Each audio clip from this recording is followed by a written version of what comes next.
மாங்குன்னு உட்காந்து செஞ்சுட்டு இருந்தா திடீர்னு பார்த்தா ஊருக்கு கிளம்பிட்டாக்கா எப்படிக்கா எனக்கு கொரியர் போடுவீங்கன்னு சொல்லிட்டாங்க. அவங்க சொன்னதும் நான் எனக்கு கையும் ஓடல காலம் ஓடல, என்ன பண்றதுன்னே தெரியல. ஒரே மண்டை ஃபுல்லா ஒரே குழப்பமா தான் இருந்துச்சு. அவங்க ஒன்னே தான் சொன்னாங்க, நீங்க ஏதோ பதட்டப்படாதீங்க, ரிலாக்ஸா வந்து செஞ்சு எனக்கு கொரியர் போட்டு விடுங்க, 2 நாள்ல எனக்கு ஹோம் டெலிவரி வந்து பண்ணிடுவாங்க இல்லையான்னு சொல்லிட்டு சொல்லியிருந்தாங்க.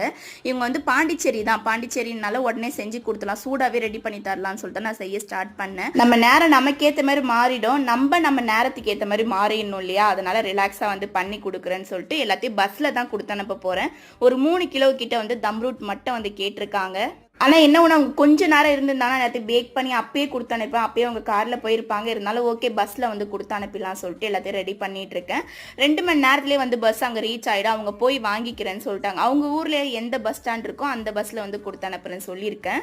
பாண்டிச்சேரியில் ஹோம் டெலிவரி பண்ணியிருந்தா 2 பேர் தான் சாப்பிட்ருப்பாங்க. இப்படி நான் பஸ் மூலியமாக கொடுத்தோம்னா ஃபேமிலியில் இருக்கவங்க எல்லாருமே சாப்பிட்டு மறுபடியும் எனக்கு ஆர்டர் கொடுத்துருக்காங்க.